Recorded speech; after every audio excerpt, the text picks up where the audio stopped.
इसको दे देगा और ये इलेक्ट्रॉन क्या करेगा इसको दे देगा। ठीक है, तो देखिए इस पे क्या होगा, कैल्शियम के ऊपर क्या आ जाएंगे 2 प्लस क्या आ जाएगा और क्लोरीन पे कितना आ जाएगा 1 माइनस, लेकिन 2 क्लोरीन तो यहाँ क्या लग जाएगा 2 लग जाएगा और इस तरीके से बनेगा क्या CaCl2 बन जाएगा और ये इसका। ठीक है, और देखिए MgCl2 का बनना, MgCl2 का बनना, मैग्नीशियम का भी हमने आपको बताया था, देखो पीछे लिखा है मैग्नीशियम जो है उसके पास 2 इलेक्ट्रॉन एक्स्ट्रा होते हैं और क्लोरीन के पास कितने होते हैं 17 होते हैं, तो लास्ट में कितने होते हैं 7, 1 2 3 4 5 6 और कितने 7, 1 2 3 4 5 6 और कितने 7, एक ये इसको दे देगा और एक क्या करेगा ये इसको दे देगा, ये तो करेगा। जब ये करेगा तो इस पे क्या आएगा Mg के ऊपर 2 प्लस क्या आ जाएगा, क्लोरीन के ऊपर कितना आएगा 1 माइनस, लेकिन ये कितने लोग हैं 2, तो MgCl2 बनेगा, MgCl2 इस तरीके से बन जाएगा। पेज नंबर कहां 54, पेज नंबर 54 पर कुछ क्वेश्चंस दिए हुए हैं उनको हम लोग देखेंगे। करा सोडियम ऑक्सीजन और मैग्नीशियम के लिए इलेक्ट्रॉन बिंदु संरचना लिखिए। क्या बोल रहा है, सोडियम ऑक्सीजन एवं मैग्नीशियम के लिए इलेक्ट्रॉन बिंदु संरचना लिखिए। किसके लिए लिखना है आपको, सबसे पहले एक पहले क्वेश्चन की बात कर रहा है, सोडियम के लिए लिखना है और किसके लिए लिखना है आपको, ऑक्सीजन के लिए लिखना है और किसके लिए लिखना है आपको, मैग्नीशियम के लिए। ये आप जान रहे हैं इसका कितना होता है 11, इसका कितना होता है 8, इसका कितना होता है 12। अगर इसकी हम बात करेंगे तो ये 2 8 कितना आ जाएगा 1 आ जाएगा, तो सोडियम के पास कितने इलेक्ट्रॉन हो जाएंगे, केवल 1 ही तो आता है लास्ट में कितना आता है 1 आता है। ऑक्सीजन की बात करें तो ऑक्सीजन में कितना होगा, ऑक्सीजन में हो जाएगा आपका 2 और कितना बनेगा 6 बनेगा, ये 6 बनेगा, तो ऑक्सीजन के पास कितने इलेक्ट्रॉन हो जाएंगे ये 6 हो जाएंगे, कितने हो जाएंगे 6 हो जाएंगे। मैग्नीशियम की बात करें तो ये 2 8 और कितना बचेगा 2 बचेगा, तो मैग्नीशियम के पास कितने इलेक्ट्रॉन आ जाएंगे आपके 2 आ जाएंगे। इस तरीके से बोलिए, कुछ समझ में आया? आपको इनके एटॉमिक नंबर याद करने पड़ेंगे, ये याद होने चाहिए आपको। फर्स्ट क्वेश्चन के बाद सेकंड क्वेश्चन देखिए। सेकंड क्वेश्चन कह रहा है इलेक्ट्रॉन के स्थानांतरण के द्वारा Na2O एवं MgO का निर्माण कीजिए। किसका बनाना बता रहा है, Na2O और किसका बता रहा है MgO। MgO अभी हमने पीछे बनाया है, आप देख सकते हैं MgO भी हमने पीछे बनाया, फिर से देख लीजिए। चलो अच्छा देखिए सोडियम कितने हैं यहाँ, अभी आपको बताया कि सोडियम का कितना होता है 11, 2 8 और कितना बचेगा, ऑक्सीजन का कितना होता है 8, अभी लिखा 2 कितना बचेगा 6 बचेगा। ऑक्सीजन अकेला है तो इसको एक रखो, सोडियम 2 तो इनको इधर लिख दो इस तरीके से। सोडियम के पास आखिरी कक्षक कितने इलेक्ट्रॉन 1 इलेक्ट्रॉन, इसके पास भी एक, इसके पास कितने 1 2 3 4 5 6, एक ये इलेक्ट्रॉन इसको देगा और ये भी एक इलेक्ट्रॉन क्या करेगा इसको देगा, तो क्या होगा सोडियम के ऊपर क्या आ जाएगा प्लस आएगा, एक इलेक्ट्रॉन जा रहा है, लेकिन कितने सोडियम है 2, और ऑक्सीजन के ऊपर कितने माइनस आ जाएंगे 2 आ जाएंगे, कितने माइनस आ जाएंगे 2। इस तरीके से जब ये बनेगा तो क्या बनेगा Na2O बन जाएगा।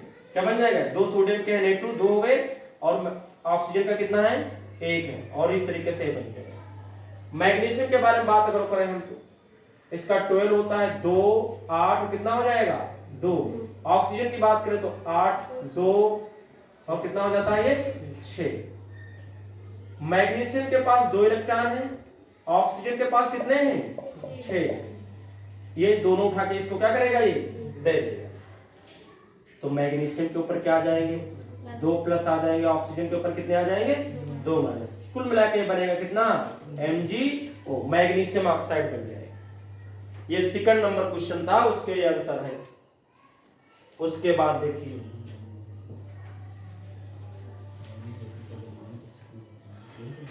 इसके बाद में क्वेश्चन नंबर कौन सा गिवन है हमें 3 दी, नहीं ये तो हो गए। इसके बाद इसका थर्ड पार्ट, फर्स्ट के थर्ड पार्ट, इन यौगिकों में कौन से आयन उपस्थित हैं। कह रहा इन यौगिकों में कौन से आयन उपस्थित है, भी जो ऊपर आपने बनाया है, तो कौन कौन से थे? सोडियम था, जो हमने पहला Na2O बनाया उसमें कौन सा था? सोडियम आयन था, और कौन सा था? ऑक्सीजन था कि नहीं था? दूसरा हमारे पास कौन था? MgO, तो उसमें मैग्नीशियम आयन था, और कौन सा था? ऑक्सीजन आयन था। ये तो आयंस थे। आयन मींस किसके ऊपर, जिसके ऊपर प्लस माइनस लग जाते हैं वो आयंस बोले जाते हैं, ठीक है, कोई चार्ज होता है उनके ऊपर। उसके बाद नंबर 2 क्वेश्चन कह रहा है आयनिक यौगिकों का गलनांक उच्च क्यों होता है? आयनिक यौगिकों का गलनांक उच्च क्यों होता है? ये आयनिक यौगिक कौन होते हैं? अभी हमने आपको बताया कि ये इधर से उधर इलेक्ट्रॉन जो देते हैं इनको हम क्या बोलते हैं? आयनिक यौगिक। क्या बोलते हैं इनको? आयनिक यौगिक। इनका गलनांक और क्वथनांक दोनों क्या होते हैं? उच्च होते हैं। गलनांक मतलब क्या होता है? जिस ताप पर कोई चीज, कोई वस्तु क्या होती है? गल जाती है। जिस टेम्परेचर पर क्या होती है? कोई चीज गल जाती है, वो उसी क्या कहलाता है? गलनांक कहलाता है, मेल्टिंग पॉइंट कहलाता है। और जिस ताप पर कोई चीज उबलने लगती है, खौलने लगती है, उस ताप को क्या बोलते हैं? क्वथनांक बोलते हैं, है ना? क्या बोलते हैं उसको?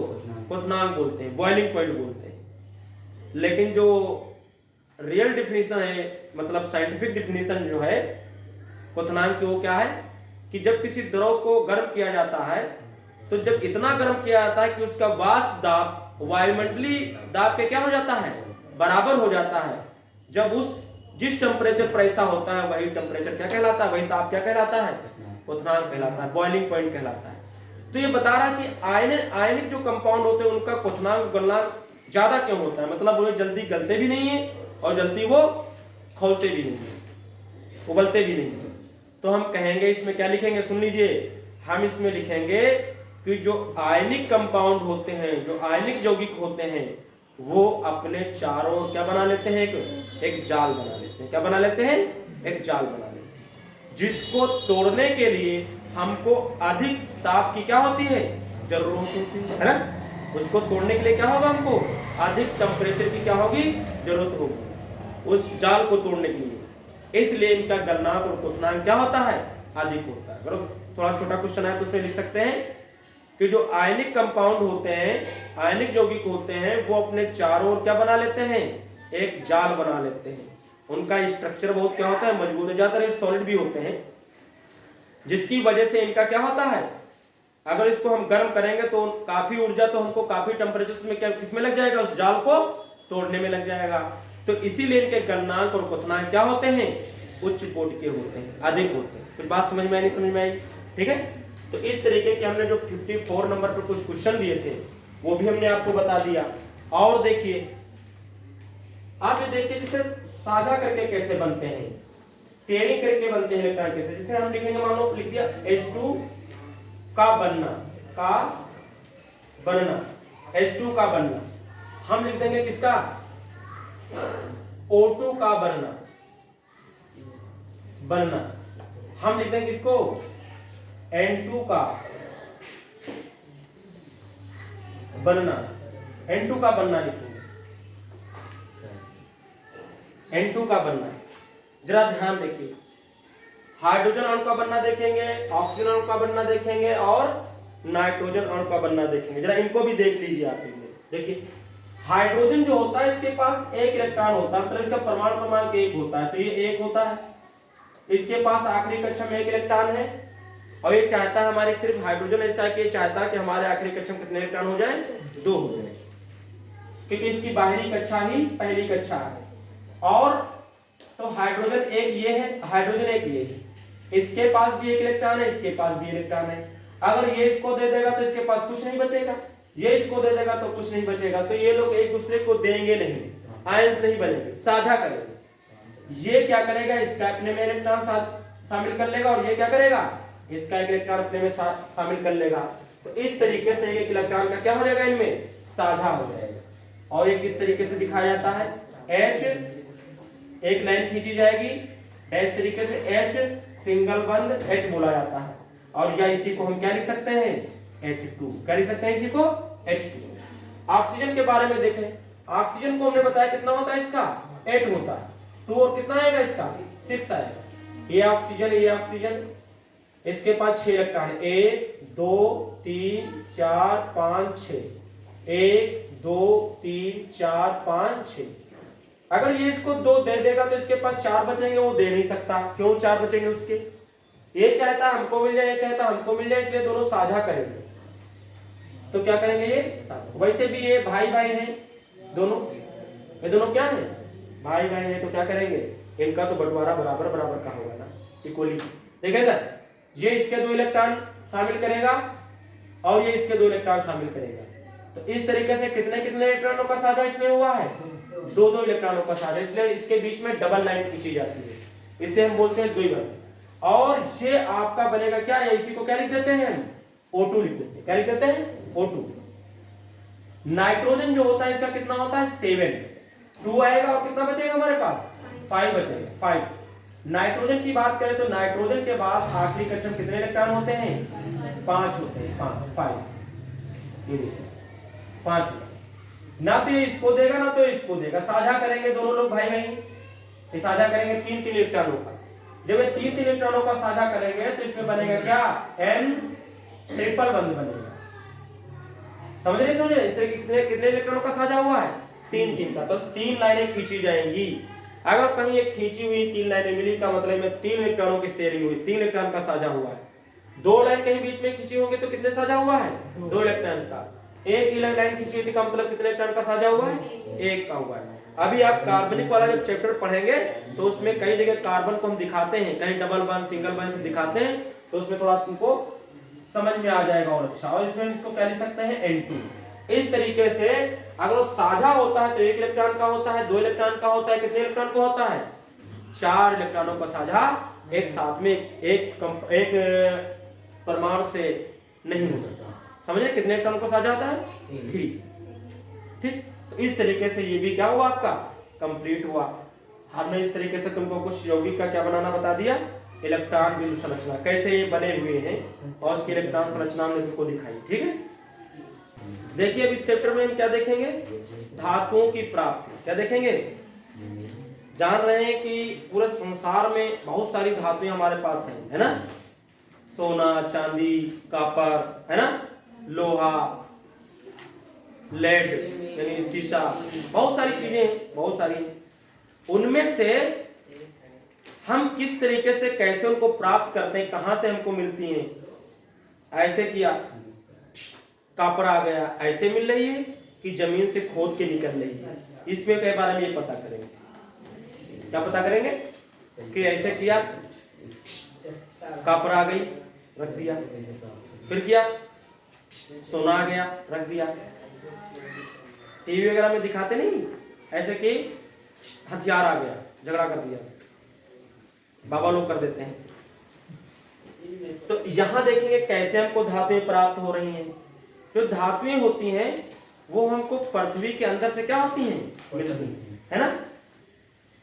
पृथ्वी के अंदर से मिलने वाली धातुएं या उनके यौगिक जो होते हैं उन्हीं को हम क्या बोलते हैं? खनिज बोलते हैं। सबसे पहले आएगा क्या इसमें? खनिज आएगा। जितनी भी धातुएं हो हमको सबकी सब कहां से मिलती हैं? इस पृथ्वी के अंदर से मिलती है। खुदाई की जाती है और उसमें सब भरी हुई है, सब निकल रही है और कंटिन्यू निकल रही है। समझ रहे? अब इतने देखो, अगर लोहे की आप बात करें, किसकी बात करें? केवल लोहे की, आयरन की बात करें। अगर आप पता लगाएं कि अपने डिस्ट्रिक्ट में डेली लोहे का कितना यूज है तो आप कहेंगे तो बहुत कई ट्रक लग रहा होगा। अगर आप सोचे कि पूरी यूपी में एक दिन में कितना लोहा लग रहा होगा तो आप कहेंगे पूरी यूपी में तो बहुत सारे मकान बन रहे हैं, बहुत सारी सरिया और गेट और सब कंटिन्यू बन रहे हैं, कितना आयरन एक दिन में लग रहा होगा। एक दिन की बात हम बता रहे हैं, एक दिन में पूरी यूपी में कितना आयरन लग रहा होगा। अगर हम बात करें कि बताओ पूरी इंडिया में कितना आयरन एक दिन में लग रहा होगा, कितने ट्रक्स लगते होंगे, बहुत सारा लगता होगा। और अगर हम पूरे वर्ल्ड में देखें कि कितना एक दिन में आयरन का यूज होगा, ऐसा लगेगा कि ये 10 दिन में तो फिनिश हो। इतना तो धरती में कहां रखा, ये लगेगा इतना तो क्या हो जाएगा, ये तो चाहे इतना हो तो 10-15 एक महीने के अंदर क्या हो जाएगा, फिनिश हो जाएगा। लेकिन ऐसा नहीं, कंटिन्यू निकाला जा रहा है और निकलता ही जा रहा है और ये कभी कम पड़ने वाला नहीं। ठीक है। और इस्लाम के अनुसार तो ये है कि जो लोहा होता है, आयरन होता है, ये ऊपर वाला जमीन में क्या करता है, ये भरता है कंटिन्यू। ये ऊपर वाला क्या कर रहा है, बाकी धातुओं को पहले ही भर दिया गया है। लेकिन इस्लाम के अकॉर्डिंग क्या है, ये लोहा क्या है, भरा हुआ है। तो पहले मतलब इसको बीच में क्या करते हैं, ऊपर वाले भरते हैं, समझ रहे। और ये कंटिन्यू निकल रहा है और ये निकलता ही रहेगा जब तक दुनिया कायम रहे। और भी धातु सब निकल नहीं। अगर खाली पेट्रोल के बारे में आप सोच लें कि कितना निकल रहा है, कितना, अगर आप यही पता लगाएं कि एक दिन में कितना पेट्रोल यूज हो रहा है पूरे वर्ल्ड में, तो आप अंदाजा लगा सकते हैं कितना यूज हो रहा होगा। कोई चीज है इससे नहीं चल रही, कितनी चीजें चल रही, सारी चीजें तो लगभग चल रही इससे, कितनी भी दौड़ रही सड़कों पर, सब तो पेट्रोल डीजल से चल रही। और कितनी चल रही, जहां देखो जान इतनी ज्यादा चल रही, तो पूरे वर्ल्ड में एक दिन में कितनी खपत होगी। ऐसा लगता है ये भी 10-20 दिन में क्या हो जाना चाहिए, खत्म हो जाना चाहिए, लेकिन नहीं, बहुत दिन से निकल रहा है, कंटिन्यू फ्लो निकाल रहे हैं। तो जमीन से हमको बहुत सारी चीजें मिल रही हैं, सारी चीजें जमीन से, जितने भी एलिमेंट्स हैं सारी जमीन से मिल रहे हैं। तो सबसे पहले इसमें क्या आएगा, खनिज आएगा। क्या आएगा इसमें, खनिज। तो हम कहेंगे पृथ्वी के अंदर से धातुएं या उनके यौगिक जिस रूप में हमको मिलते हैं उसे हम क्या बोलते हैं, खनिज बोलते हैं। क्या बोलते हैं उसे हम, खनिज बोलते हैं। खनिज में जैसे मान लीजिए आ जाएगा आपका कॉपर पायराइट, क्या आ जाएगा आपका, खनिज में क्या आ जाएगा आपका, कॉपर पायराइट आ जाएगा, कॉपर पायराइट आ जाएगा। इसका सूत्र बोले तो क्या होता है, CuFeS2,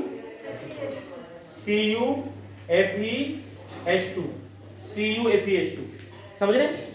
इसी तरीके से बॉक्साइट क्या आ जाएगा आपका,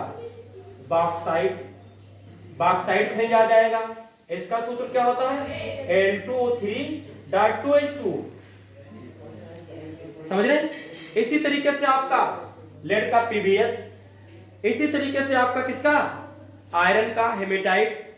ऐसे बहुत सारे जो है ये जमीन से क्या मिल रहे हैं, खनिज मिल रहे हैं।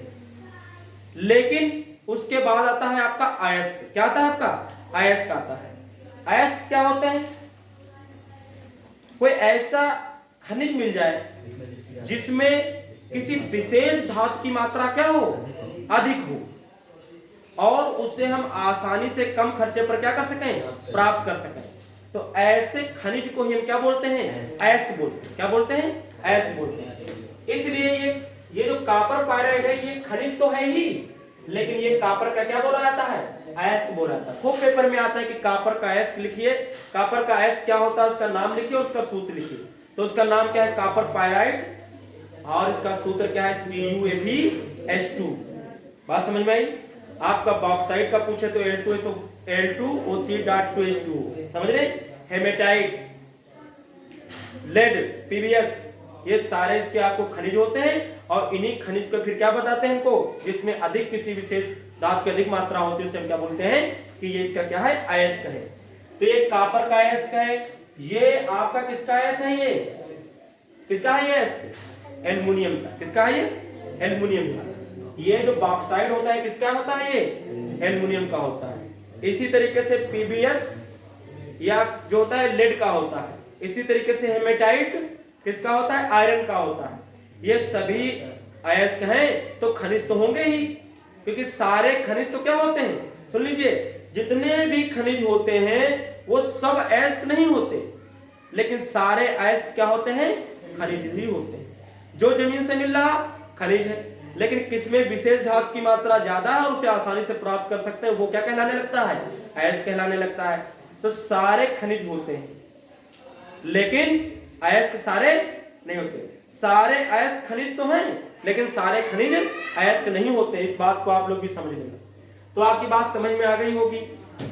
पृथ्वी के अंदर से यानी जमीन के अंदर से जो हमें क्या मिलते हैं, तत्व या उनके यौगिक जो मिलते हैं, उसी को हम क्या बोलते हैं, खनिज बोलते हैं। और इन्हीं में से कुछ ऐसे खनिज मिलते हैं जिसमें किसी विशेष धातु की मात्रा क्या होती है, अधिक होती है, उसे हम आसानी से प्राप्त कर सकते हैं, तो उसे हम क्या बोलते हैं, अयस्क बोलते हैं। क्या बोलते हैं उसे हम, अयस्क बोलते हैं। अब उसके बाद देखिए अयस्क से शुद्ध धातु तक प्राप्त करने के प्रक्रम को देखेंगे। तो इससे पहले आता है धातु कर्म। क्या आता है, सबसे पहले क्या आता है, धातु कर्म। क्या आता है, धातु कर्म। धातु कर्म क्या होता है, अयस्क से विभिन्न विधियों, भौतिक तथा रासायनिक, विभिन्न विधियों या विभिन्न प्रक्रमों के द्वारा शुद्ध धातु प्राप्त करने की क्रिया को हम क्या बोलेंगे? धातु कर्म बोलेंगे। क्या बोलेंगे? धातु कर्म बोलेंगे। अयस्कों से विभिन्न विधियों के द्वारा धातु प्राप्त करने की क्रिया को हम क्या बोलते हैं? धातु कर्म बोलते हैं। ये भी पेपर में आपके पूछा जाता है। जैसे धातु कर्म में कौन आएगा? सबसे पहले धातु कर्म में क्या आ जाएगा? अयस्क का पीसना। क्या आ जाएगा? अयस्क का पीसना। दूसरे नंबर पर क्या आ जाएगा? सांद्रण। अयस्क का सांद्रण आ जाएगा। तीसरे पर क्या आ जाएगा आपका? निस्तापन। उसके बाद क्या आ जाएगा? भर्जन। उसके बाद क्या आएगा? परगलन। उसके बाद क्या आ जाएगा? शोधन। और यही सब करना ही क्या कहलाता है? धातु कर्म कहलाता है। यही सब करना क्या कहलाता है? धातु कर्म कहलाता है। अच्छी तरीके से हेडिंग पता होना चाहिए। अलग से ये हेडिंग भी पूछी जाती है, इनके बारे में पूछ लेता है कि धातु कर्म किसे कहते हैं, या आपके भर्जन किसे कहते हैं, निस्तापन किसे कहते हैं, प्रगलन किसे कहते हैं, सांद्रण किसे कहते हैं। और या तो अयस्क से धातु का निष्कर्षण पूरा पूछेगा, नहीं धातु कर्म पूछ लेगा पूरा डिटेल में। तो आपको इसको भी अच्छी तरीके से क्या करना होगा? तैयार करना होगा। ठीक है। और इसके आगे इनके बारे में हम तुमको कल क्या करेंगे? डिटेल में बताएंगे नेक्स्ट वीडियो में। ठीक है। ठीक।